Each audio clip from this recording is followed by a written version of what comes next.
Hello everyone, how are you? কেমন আছেন সবাই?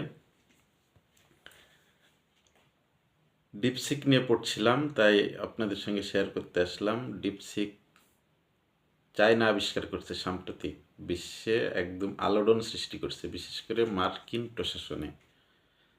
তাহলে একটু বলি ডিপসিকটা কি। ডিপসিকটা হচ্ছে চ্যাট জিটিপির সঙ্গে আপনারা অনেকে পরিচিত। চ্যাট জিটিপির বিকল্প, মানে চ্যাট জিটিপির যে কার্যকরী ক্ষমতা, যেরকম জনপ্রিয়তা চ্যাট জিটিপি দিয়ে যা করা যায় তার চেয়ে বহুগুণে অনেক ভালো তার ক্ষমতা। সেটা হচ্ছে ডিপসিক। এটা চায়না আবিষ্কার করছে।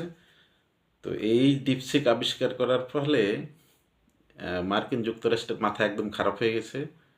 ওদের চ্যাট জিটিপির যে বাজার, ওদের জনগণ সবাই যারা চ্যাট জিটিপি ইউজ করতো, এরা এই ডিপসিকের দিকে ঝুঁকে পড়েছে। তো এখন প্রশ্ন হলো যে চীন এটা কিভাবে পারলো? এর জন্য আমেরিকাই দায়ী। কারণ হচ্ছে চ্যাট জিটিপি এই সফটওয়্যার তৈরি করার জন্য আমেরিকা গবেষণা চালাচ্ছিল। তো এটার যে কম্পিউটারের টুলস, এআই টুলসগুলো, যন্ত্রাংশগুলো, চিপসগুলো আমেরিকা সরবরাহ বন্ধ করে দিয়েছিল, চীনকে আর দিচ্ছিল না, যে তারা যেন তৈরি করতে না পারে। তারা দাদাগিরি দেখাবে। চীন যদি এটা জেনে ফেলে তাদের দাদাগিরি হবে না, তারা চায় যে তারাই বিশ্বে এক নম্বর।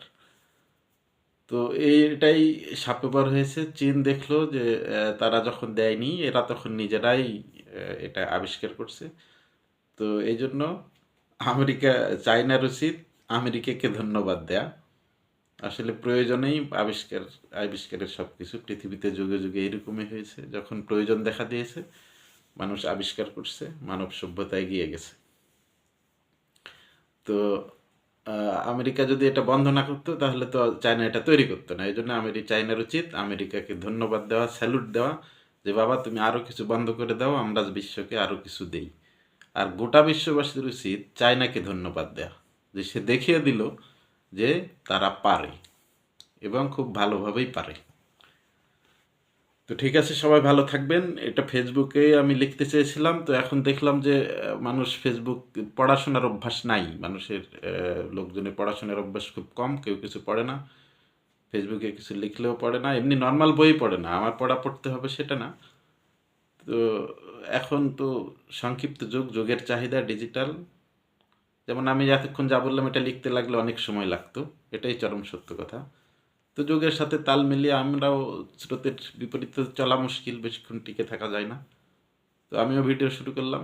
আমারও সময় কম, আপনারা যারা ভালো লাগবে তারা দেখবেন, তাদেরও সময় কম, 2-3 মিনিটেই সব শোনা হয়ে গেল।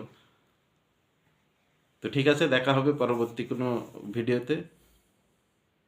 আমার যা ভালো লাগবে, যা লিখতাম আগে একটু ছোটোখাটো লিখতাম, এখন আর লিখবো না। এখন লিখবো খুব কম, এখন ভিডিওতেই সব কিছু বলবো, এটাই সুবিধা। সবাই ভালো থাকবেন, সুস্থ থাকবেন। ঠিক আছে, আসি। Thank you.